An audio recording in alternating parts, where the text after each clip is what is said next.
আসসালামু আলাইকুম, কেমন আছেন? আমি আজকে শোল মাছ মুগ ডাল দিয়ে রান্না করব। আপনারা সাথে থাকুন, দেখুন কতটা লোভনীয় মনে হয়েছে। আপনারা চাইলে ট্রাই করতে পারেন। কী কী উপকরণ লাগবে আমি এখন সব কিছু শেয়ার করব, সাথে থাকুন। এই যে মুগ ডাল আমি হালকা ভেজে ধুয়ে রেখেছি,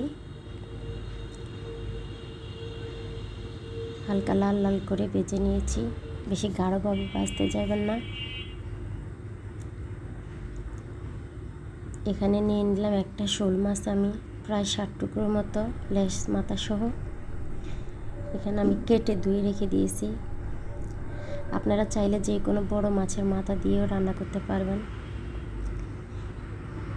আর এখানে লাগবে পেঁয়াজ কুচি, ধনিয়া পাতা কুচি, তেজপাতা, দারুচিনি, এলাচ। কথা না বাড়িয়ে মূল পর্বে আমরা চলে আসলাম। এখন আমি ডাল পানি দিয়ে চুলার মধ্যে বসিয়ে দিলাম। বলক আসা পর্যন্ত আমি অপেক্ষা করব। আমার বলক চলে আসছে। এখন আমি বাকি মশলাগুলো দিয়ে দিব। দিয়ে দিলাম লবণ স্বাদ মতো,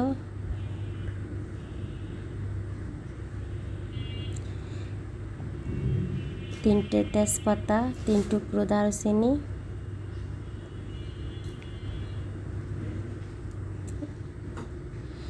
পাঁচটা এলাচ,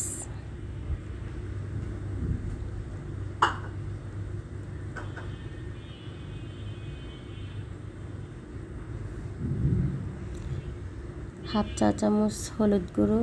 ডালে হলুদ কম লাগে তাই আমি হাফ চা চামচ দিয়ে দিয়েছি। সামান্য মরিচের গুঁড়া দিয়ে দিছি। এখানে দিয়ে দিলাম জিরা বাটা, গোলমরিচ বাটার সাথে, আর আদা রসুন বাটা আমি একসাথে রেখেছি, 1 চা চামচ দিয়ে দিয়েছি। সব কিছু এখন আমি ভালোভাবে নেড়ে ছেড়ে দিব। ঢেকে দিব আমি 20 মিনিটের জন্য। এই যে 20 মিনিট পর ফিরে আসলাম। আমার ডালটা 80% সিদ্ধ হয়ে গেছে।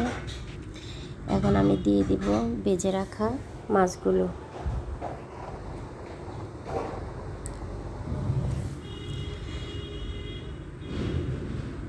আপনারা চাইলে যে কোনো মাছ দিয়ে রান্না করতে পারবেন।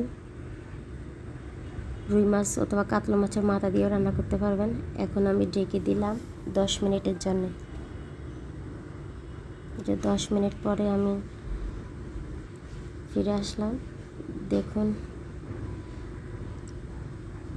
কত লোভনীয় লাগছে। এখন আমি চুলার মধ্যে কড়াই বসিয়ে দিলাম। তেল দিয়ে দিব। এখন আমি অল্প তেল দিয়েছি, হাফ কাপের চেয়ে কম। আপনারা চাইলে বাড়িয়ে কমিয়ে দিতে পারেন। তেলটা গরম হয়ে আসছে। এখন আমি পেঁয়াজ কুচি দিয়ে দিব। আপনারা চাইলে অন্য কোনো এই পাঁচফোড়ন অথবা রসুন কুচি সাথে দিতে পারেন। আমি দিব না, কারণ আমি সব মশলা আমি ডাউলের সাথে দিয়ে দিয়েছি। এখন আমি পেঁয়াজগুলো দেখেন লাল লাল করে ভেজে নিয়েছি।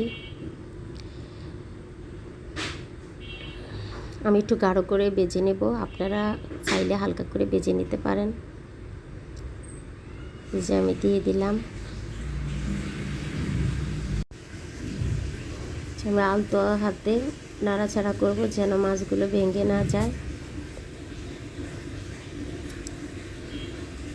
এখন দিয়ে দিব আমি 6টা কাঁচামরিচ। কাঁচামরিচটা দিলে ফ্লেভারটা ভালো আসে।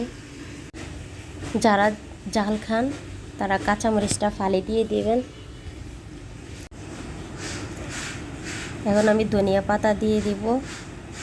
ধনিয়া পাতা দেওয়ার পর আমি 2 মিনিট রান্না করব। এই যে ধনিয়া পাতা দিয়ে দিলাম। তারপর আমি 2 মিনিটের মতো রান্না করে নেব। তারপরে চুলা বন্ধ করে দেব।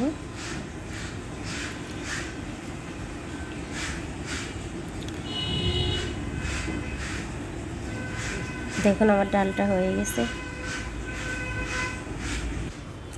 এখন আমি চুলা বন্ধ করে দিব।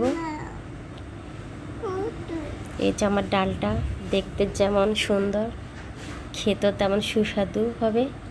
আপনারা একবার হলো ট্রাই করবেন। আল্লাহ হাফেজ।